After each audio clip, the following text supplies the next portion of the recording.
कि जैसे शिल्पी कर्ता कर्म और करण के रूप से क्रिया कर रहा है, शिल्पी स्वयं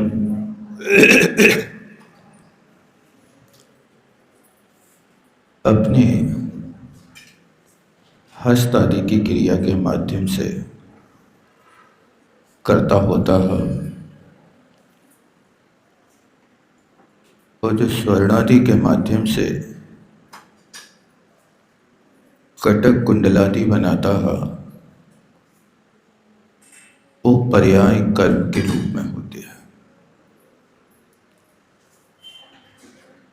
और जो साधन है वो कर्ण है, उन उपकरणों के माध्यम से वस्तु का निर्माण करता है। इस दृष्टांत को देख करके आचार्य महाराज ने दृष्टांत सामने रखा। आत्मा अपने भावों को करता है और मन वचन काय रूप कर्ण का प्रयोग करता है और इनके माध्यम से होने वाली जो नर नरकादि पर्याय है वो उसका कर्म बनता है। अब कैसा कर्म किया है, कौन से कर्ण के माध्यम से कौन से कर्म का निर्माण होता है, इस बात को यहां कहा। ये व्यवहार की दृष्टि से, निश्चय की दृष्टि से देखा जाए तो कर्ता कर्म करण सब अपने आप में ही प्रकट होता है। दो प्रकार के कारक होते हैं, एक भिन्न कारक और एक अभिन्न कारक। षड कारक जहां अभिन्न होते हैं वहां पर का विकल्प छोड़ करके आत्मा ही करता है, आत्मा ही कर्म है, आत्मा ही करण है, आत्मा ही संप्रदान है, आत्मा ही अपादान है और आत्मा ही अधिकरण है। ये षड कारक अभेद विवक्षा में भी होते हैं और भेद विवक्षा में भी षड कारक होता है। वो जहां पर भेद होता है वहां पर का संयोग होता है, जहां अभेद होता है वहां पर से निरपेक्ष होता है। इस तरह आचार्य महाराज अमृतचंद स्वामी ने आत्मख्याति टीका में बहुत स्पष्ट किया। अब अगले कलश के माध्यम से इस बात को और स्पष्ट करते हैं। कलश नंबर 211 437 पृष्ठ पर। ननु परिणाम ये विकिल कर्म विनिश्चयता सबवति न परस्य परिणामेन एव भवेत्। न भवति कर्तृषु न मे कर्म न च कर्म चैक न चैकतया स्थितिरेव वस्तुनो भवति कर्तृ तदेव ततः।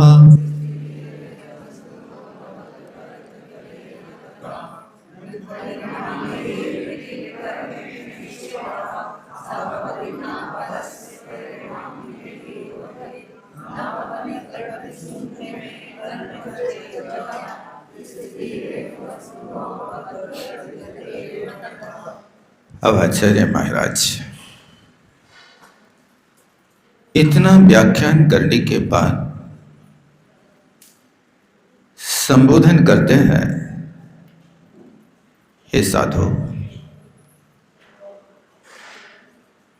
ये व्याख्यान साधु के लिए किया जा रहा है। इतने ऊंचे व्याख्यान को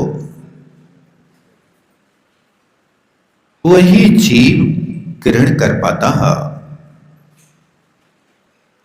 जिस जीव ने निर्विकल्प समाधि का अभ्यास प्रारंभ कर दिया है।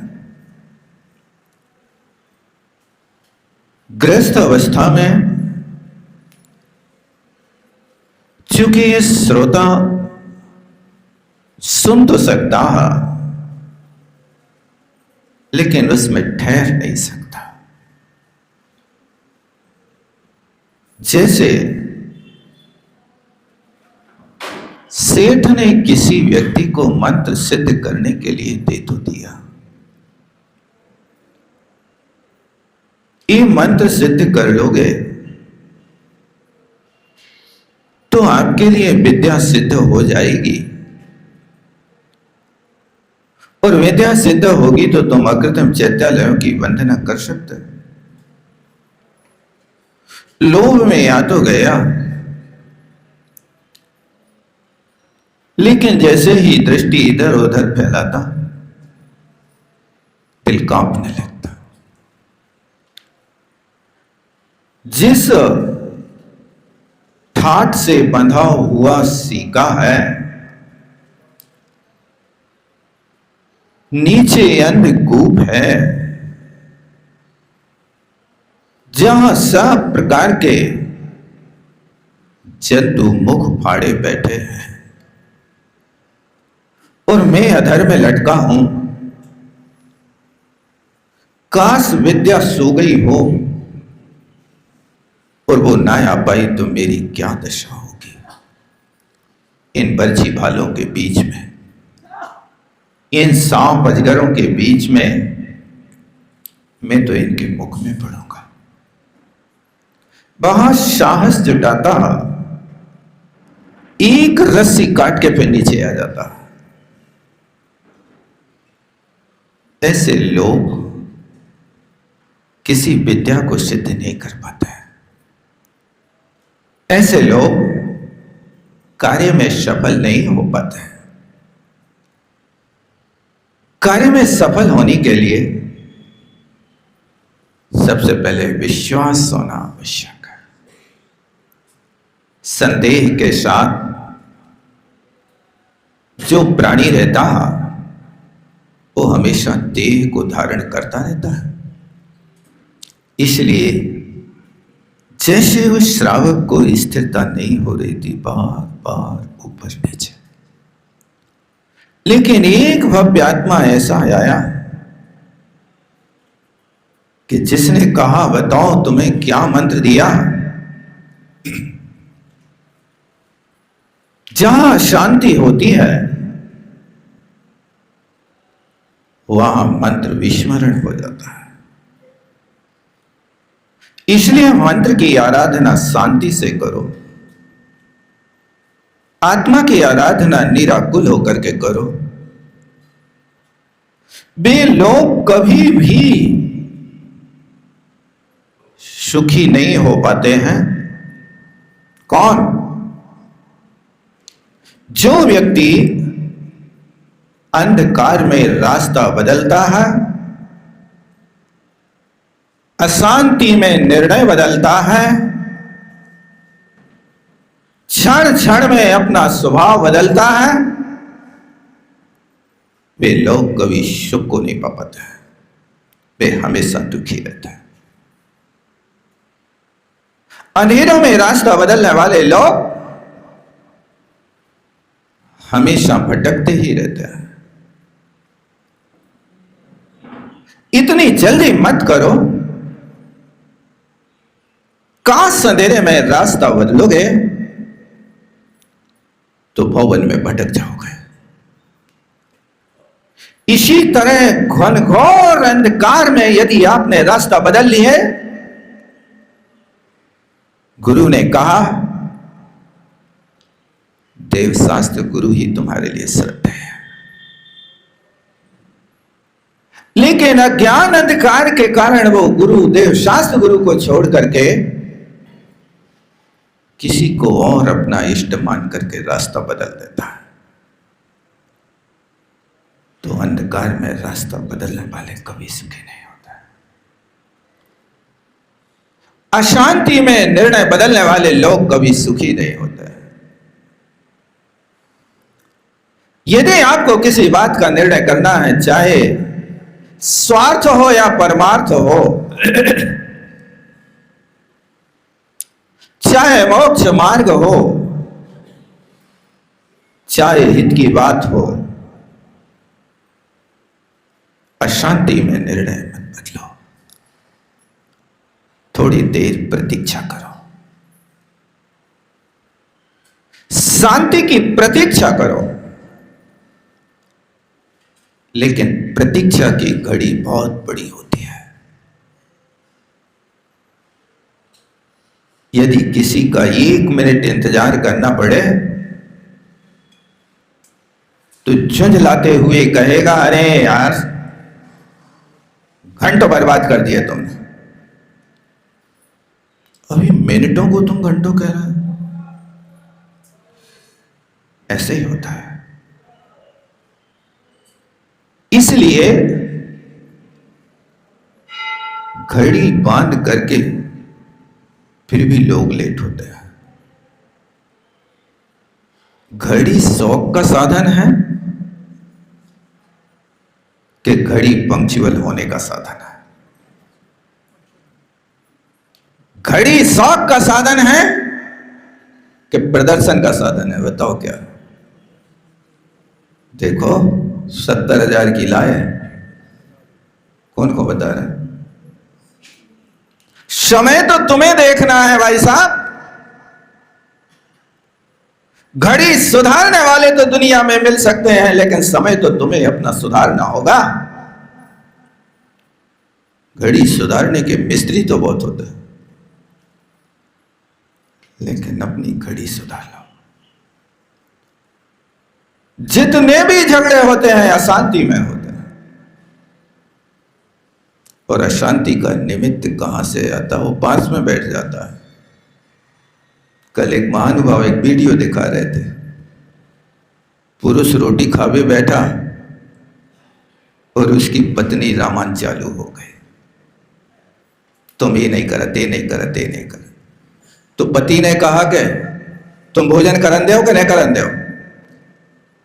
तो पत्नी कहती हम कौन तो हाथ पकड़े, भोजन तो हाथ से करने हैं, मुंह में डाल रहे हैं, हम तो कान की बात सुना रहे हैं। बात तो सही है। उसने कई बार कहा कि भोजन करन दो कि नहीं करन दो, हम कौन तो हाथ पकड़े, लेकिन कब सुनाए अपनी बात? कोई समय तो निर्णय कर लिया करो भाई। 24 घंटे तुम इतने व्यस्त रहते हो कि घर के 9 धना 9 चना लावे की बात भी नहीं सुनने को तैयार हो पाते। करें क्या? एक कोई फिक्स समय कर लो कि जिस समय अपन शाम को भजन कर लें, उस भजन के पहले 10 मिनट अपने घर के सुख दुख की बातें कर लें। वही समय दिन भर का तुम पर्चा बनाते जाओ और पर्चा पकड़ाओ, सुनाओ उन्हें, हम पढ़ना जानते हैं। ऐसा टारगेट नहीं बना सकता। तुम्हें जो भी जरूरत है, ठीक है हम नहीं ला पाए, एक पर्चा में लिख के दे दो और मौन रह लो, और वो भी हम रोटी खा के उठे, तुम पर्चा थमा दो भैया, जे है पर्चा आज को, तो हमारा सुख से भोजन हो जाए। और तुम्हारा पर्चा भी हमारे पास, तुम्हारा संदेश हमारे पास आ जाए। लेकिन कोई भी अपना एक समय निश्चित नहीं कर पाते हैं और भी कहते हैं हम कब सुनाएं। जो ही समय है कि जिस समय तुम बैठते हो हमारे सामने, वही समय हम तुम्हें ये बातें सुनाएंगे। उस समय तो ये भाव आना चाहिए, बड़ी भक्ति से प्रेम से भोजन कराना चाहिए। ये भोजन नहीं करा रहे, क्या कर रहे हैं? जैसे आप मोक्ष मार्ग में बढ़ने के लिए पूजा के बाद हवन करते हो, विधान के बाद हवन करते हो, तो आहुति छोड़ते ना, स्वाहा स्वाहा स्वाहा। ये भी जीवन का एक हवन चल रहा है। उस जीवन के हवन में भोजन की एक आहुति छोड़ी जा रही है। उस आहुति के माध्यम से हमारा यज्ञ सानंद संपन्न हो जाए, ये भावना रखना चाहिए। आप उस समय ऐसी भावना भाव के हम भोजन नहीं कर रहे, हम तो धर्म ध्यान बढ़ाने के लिए ये यज्ञ में आहुति कर रहे हैं। ले तप बढ़ावन हेतु नहीं पोसते तज रसन को, इसलिए महाराज मौन रहते हैं और एक घर में रोज नहीं खाते हैं। यदि एक घर में रोज खाने लगे तो महाराज भी सुनबे से न चूक हैं, क्योंकि तुम रोज सुने हो महाराज की चटनी लाओ, महाराज की चटनी बनाओ, महाराज को पटा दो। ये सारी की सारी स्थितियां आपके घर में रोज जाने लगे ना, तो फिर यही दशा हो गई। परिचितेषु अविद्या, जहां परिचय ज्यादा होता है वहां अवज्ञा होती है। आप जितने भी काम करते हैं थोड़ी सी अपनी मानसिकता शांति से बदल लो। आप चल रहे हैं ना, हे परमात्मा मैं चल नहीं रहा हूं, हे भगवान मैं तो परिक्रमा कर रहा हूं आपके। आप घूमने नहीं जाओ, आप यहां से शांतिनाथ की वंदना करने 1 किलोमीटर चले जाओ, घूमना हो जाएगा, लक्ष्य वंदना का हो जाएगा। और परमात्मा की वंदना करेंगे तो यहां से वहां तक आप मंदिर जाएंगे तो भगवान का नाम स्मरण करेंगे। और यदि घूमने जाएंगे, पार्क के लिए जाएंगे, तो पता नहीं कौन से आप गाना चालू करोगे। आपके भावों में परिवर्तन होगा कि नहीं होगा? आपका लक्ष्य बदलते ही यहां पर कर्म बदल जाता है। चलिए, लेकिन प्रयोजन से चलिए, निष्प्रयोजन मत चलो। घूमो हाथ में माला लेकर, कितनी माला करना?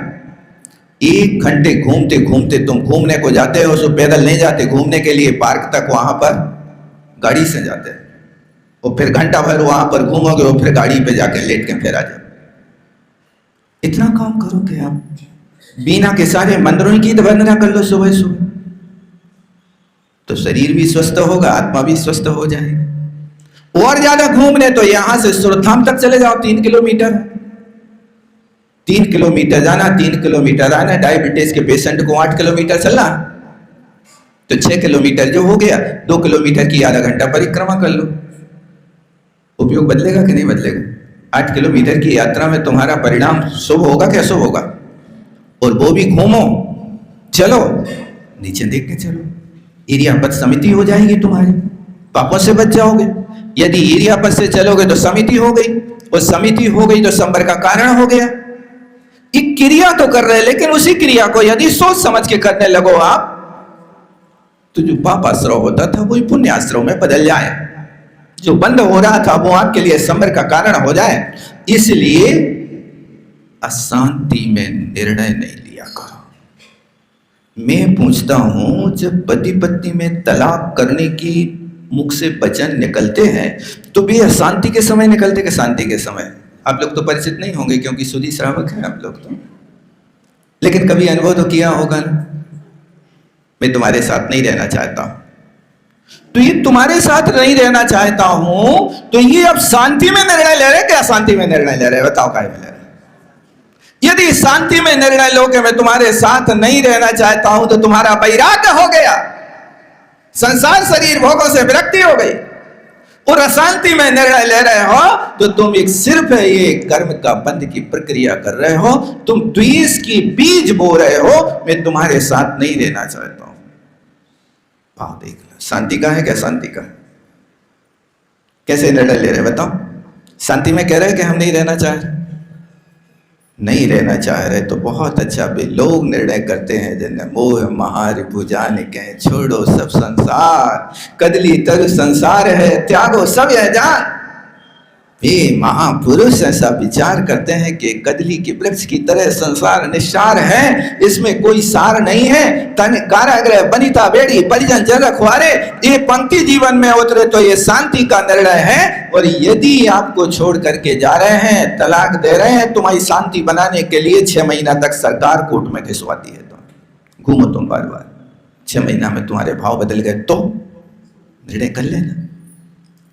इसलिए कोई भी निर्णय लो शांति में लिया करो, अशांति में कोई भी निर्णय ना बदले, अंधेरे में रास्ते ना बदले, और क्षण क्षण में अपना स्वभाव ना बदले, लोहार की संसी की तरह क्षण में आगी में क्षण में पानी में। ऐसा आप तो नहीं करते? क्षण में ऐसे कुपित तो हो जाएं कि सूली पे चढ़ा दें, और छल में इतने प्रसन्न हो जाएं कि दुनिया लुटा दें। इसलिए क्षण क्षण में स्वभाव बदलने की कोशिश मत करो, और क्षण क्षण में अशांति के समय निर्णय बदलने की कोशिश ना करो। ये जीवन में यह शांति कहां से आती है? ये तो पानी की लहर है। उस पानी की लहर में कोई भी जीव जंतु थोड़ा सा अपना शरीर हिलाएंगे डुलाएंगे, लहर तो उठेगी। और छोटी छोटी सी बातों में बड़े बड़े रिश्ते कमजोर हो जाते हैं। इसलिए रिश्तों की खूबसूरती तब है जब हम एक दूसरे को बर्दाश्त करते हैं। क्या? रिश्तों की खूबसूरती तब है जब हम एक दूसरे को बर्दाश्त करते हैं। यदि आप अपने जैसे आदमी को खोजने चलेंगे तो शायद आप अकेले रह जाएंगे। चले जाओ दुनिया में खोजने के लिए, आपके प्रकृति का आदमी शायद आपको नहीं मिल पाएगा।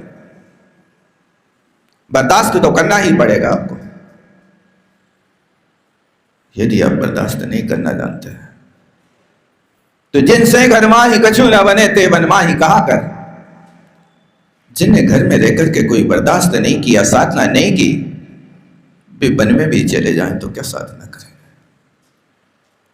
इसलिए इन 3 चीजों को हमेशा याद रखो। याद रहेगा कि नहीं रहेगा? कौन कौन सी? अंधेरे में रास्ते ना बदले, रहेगा याद? अंधेरे में रास्ते, अशांति में, आप लोगों को अशांति तो होती नहीं होगी, सब लोग शांति के उपासक हैं। अशांति होती है? होती है। तो अशांति का कभी आपने स्रोत खोजा? आपके घर में पानी टपकने लगे बरसात में तो क्या करते हो? कहां से टपक रहा? देखते कि नहीं देखते? ये पानी की बूंद आई है, कहां से आई है? निर्णय तो करते हो। और फिर उस बूंद को नष्ट करने का प्रयास करते, तो पानी की बूंद को नष्ट करते कि पानी के बूंद के आने के रास्ते को नष्ट करते?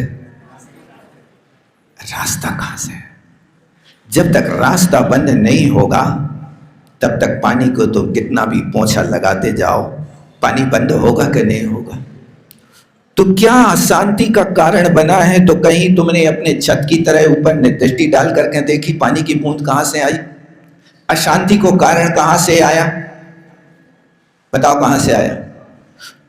उन्हें अशांति दे दी, उन्हें हमें गुस्सा दिला दी। सही कह रहे हैं हम, सही कह रहे हैं बिल्कुल। उन्हें गुस्सा दिलाई कि तुम गुस्सा हो गए। कारण थोड़ा सा आप खोजेंगे तो पता चलेगा सबसे बड़ा दोषी तुम ही हो। आप दूसरों की तरफ एक उंगली करके दिखा रहे हो, तुम दोषी। बेटा 3 उंगलियां देखो कहां कह रही हैं, कहां है? तुम्हारी तरफ है कि वो एक गुना है, तुम 3 गुणे हो। आग तो तुमने लगाई है, और दूसरे वाले के लिए, सामने वाले के लिए तुम आंखें दिखा रहे हो, चोरी और सीना जोड़ी। यही तो हो रहा है, यही संसार का कारण है। इसलिए आप अपनी गलती देखना प्रारंभ कर दो। अशांति का कारण हमसे ही है। आप आते हो, सामने वाले को 100 गालियां सुना के आते हो, लड़भिड़ करके आते हो, अच्छी सांप कैसी थुतरी खुचर के आते हो, और बाद में कहते हो सॉरी कहते हो, और बाद में फिर महाराज के सामने प्रश्न करो, महाराज हमने सामने वाले से क्षमा मांग ली, अब वो हमें क्षमा नहीं करे तो बताओ हम क्या करें। बेटा जो सांप कैसी थुतरी खुचरी है, उसकी 100 बार उसके मुंह पे जो पत्थरा पटके हैं, तुमने उसके दिल पे जो जख्म बने हैं, उस जख्म को भरने के लायक अब तुम क्षमा मांगो इतनी बार। एक बार गलती होने पर आपको कम से कम 108 बार कहना है मिच्छामि दुक्कडम, मिच्छामि दुक्कडम, मिच्छामि दुक्कडम, तब सफाई होगी। एक पान को दाग यदि कपड़ा पे लग जाए तो 10 बार ब्रश रगड़ते हो? नहीं रगड़ते, लगाई जाती, मुगरिया पटकी जाती। तो सामने वाले के कितने दिल को तुमने खन पटके हैं? कभी ठंडे दिमाग से सोचा हमने तो क्षमा मांग ली। ऐसी क्षमा से काम नहीं हुई है, ऐसी क्षमा उसके दिल को साफ नहीं करेगी। इसलिए अशांति में निर्णय नहीं बदलना, जब शांत हो जाए तब कार्य करना। और अशांति के कारण होवे तो थोड़ी देर आप आंख खोल करके देखना कि देखो मामला कहां तक बढ़ता है। श्रीपाल के लिए जब राजा ने कह दिया कि इनको सूली पे चढ़ा दो, और श्रीपाल से राजा ने पूछी क्यों भाई, जे भाड़ कह रहे हैं कि तुम इनके बेटे हो, क्या सही है? श्रीपाल मौन हो गए। मौनम सम्मति लक्षण है। तो राजा ने समझ लिया कि वास्तव में तो भाणों ही को लड़का हुई है, क्योंकि हाना कछु कह नहीं रहा, इसलिए मौन हो गए। अब फांसी को आदेश दे दिया। सो वहां जाकर के वे शमशान घाट तक ले गए। अब यहां से जब गुणमाला को पता चलो कि तुम्हारे पति श्रीपाल को तो चंडाल कहा जा रहा है और सूली पे चढ़ाया जाए, तो स्त्री कहती है कि श्रीपाल में तो चंडाल का एक भी लक्षण नहीं, महापुरुष क्षत्रिय है, मैं जानती हूं इस बात को, दुनिया क्या जाने, क्योंकि जो चेष्टा श्रीपाल महाराज की है वे महापुरुष के लक्षण है, चंडाल है ही नहीं। जब इस बात को पता करके और गुणमाला दौड़ी दौड़ी जाती शमशान घाट पे, ठहरो ठहरो भाइयों, कुछ तो मोहलत और, पति के दर्शन आखिरी कर लेने दो, और थोड़ा और ठहरो। तो वे उससे नहीं कहती है, श्रीपाल से कहती है। तो मौन का है, बता काहे नहीं रहे, अपनी जाति पाति कुल क्यों नहीं बता रहे, अपने राजा का नाम क्यों नहीं बता रहे? तब श्रीपाल कहते गुणमाला, दर्दुरा यत्र वक्तारा मौनम तत्र शोकता है। जहां पर मेंढकों की तरह टर टर करने वाले हजारों लोग होवे, वहां मौन शोभा को प्राप्त होता है। ये पंक्ति आप लोग लिख लेना अपने घर में, दर्दुरा यत्र वक्तारा। जब घर में तू में होवे, मेंढकों की तरह टूटर होवे, तो शांति से हाथ पे हाथ रख करके बैठो। अपा शरणम पवजामि, अपा शरणम पवजामि, अपा शरणम पवजामि, नास्ति चरणम अन्यथा शरणम नास्ति त्वमेव शरणम। ऐसा माहौल बना करके सब लोगों के अंदर परिणाम निर्मल डाल दो। नहीं कर सकते, आंख बंद करके बैठो।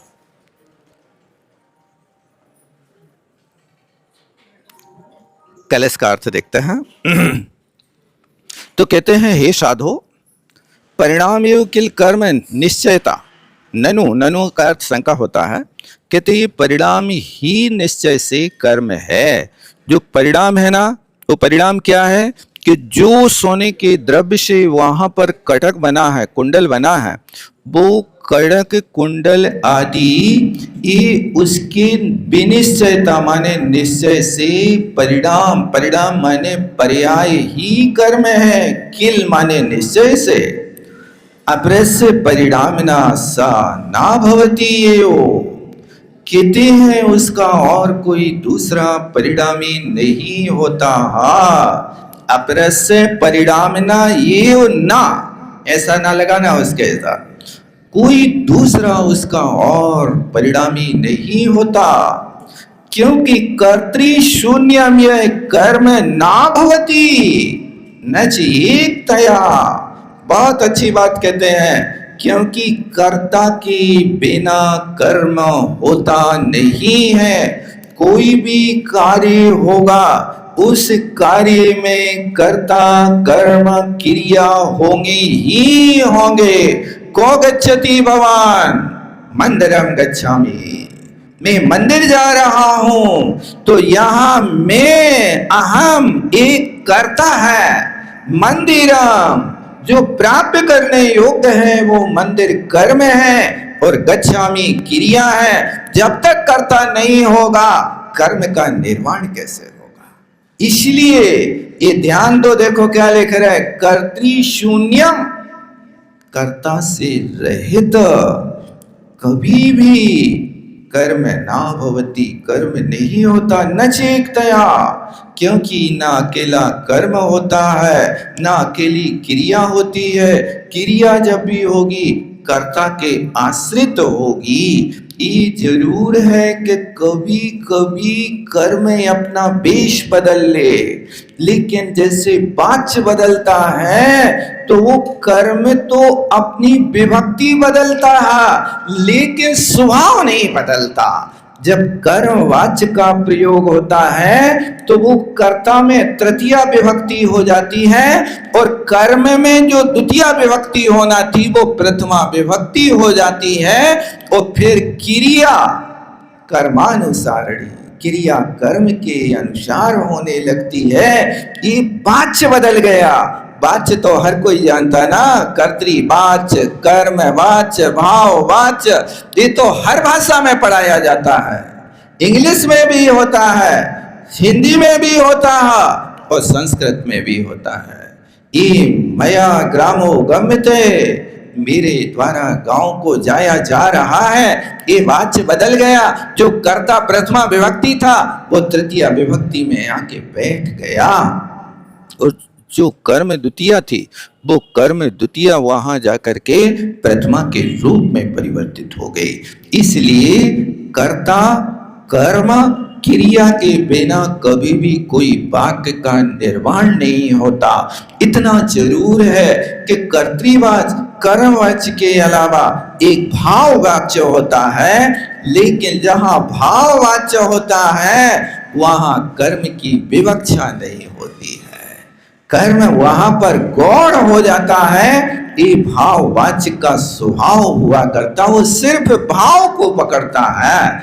ये बात यहाँ कही, स्थिति रे वस्तुनो भवति कर्तृ तदेव तथा, कहते वस्तु की स्थिति ऐसी ही होती है तदेव।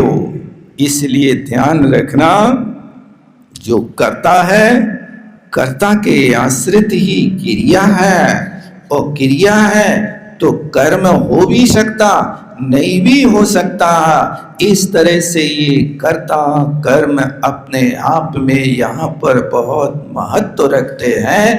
एक कर्ता कर्म की प्रक्रिया, कर्तृवाच्य भाववाच्य की प्रक्रिया आपको जब समझ में आने लगे तो फिर आप अंधेरे में रास्ते नहीं बदलेंगे।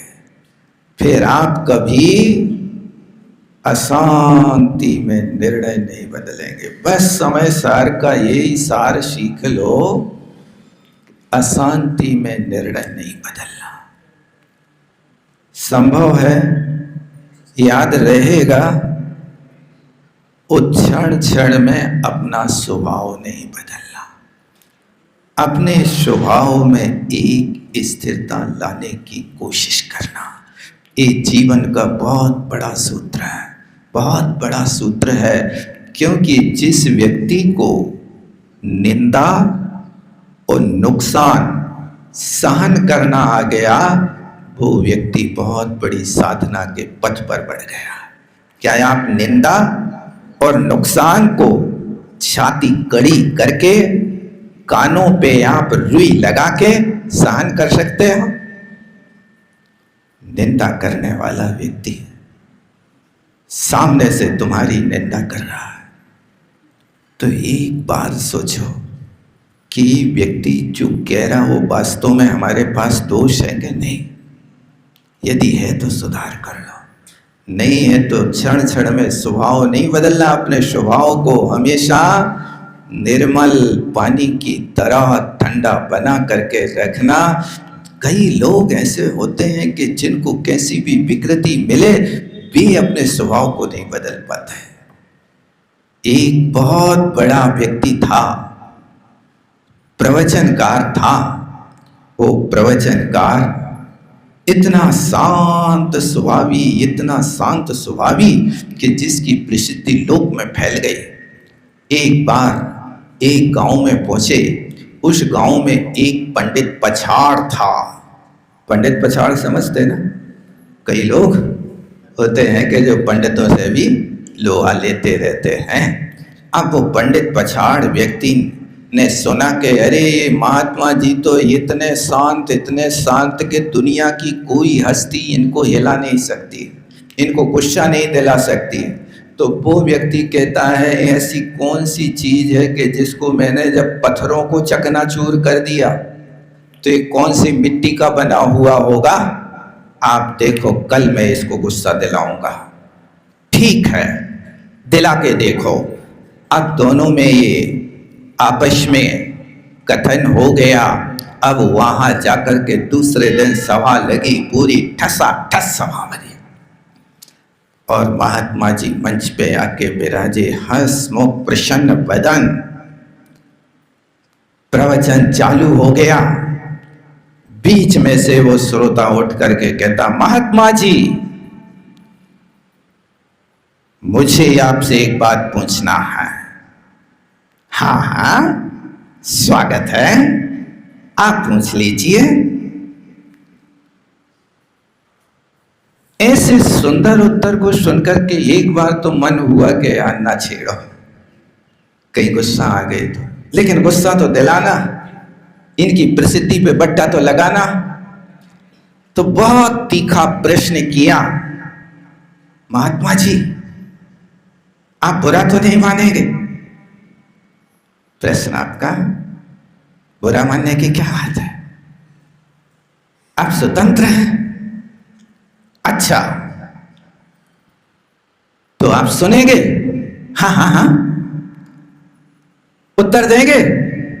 बनेगा तो दे देंगे। तो मैंने सुना है कि आपकी मां बेस्या थी। इस प्रश्न को सुनकर के सभा के लोग तो तिल मिला गए। कैसा नालायक श्रोता है, लेकिन हमें तुम्हारी बात नहीं सुनने, हमें तो महात्मा जैसा। तो बड़े शांत परिणाम से उत्तर देते हैं, भैया मेरी मां तो वो भी है नहीं। यदि मेरी मां बेश्या थी तो मैं परमात्मा से प्रार्थना करता हूं, भगवान उनको माफ कर देना। और यदि तुम गलत कह रहे हो तो भी परमात्मा से प्रार्थना करता हूं कि भगवान इसको भी माफ कर देना। ये होता है कि जो क्षण क्षण में कैसे भी निमित्त मिल जाए, लेकिन अपने स्वभाव को नहीं बदलते। तुमने सुना है, ठीक सुना होगा, लेकिन अभी हमारी माँ है नहीं, स्वर्ग सिधार गई। यदि ये गलत रास्ते पर चली है तो मैं परमात्मा से प्रार्थना करता हूं उनको माफ कर देना। और यदि तुम माँ का अपवाद कर रहे हो तो परमात्मा तुम्हें भी माफ कर दे। क्या ऐसी ताकत रखने वाला कोई व्यक्ति आज के समय में है कि इतना बड़े घोर अपमान के शब्द सुने और वो जाकर के अपने स्वभाव को ना बदले?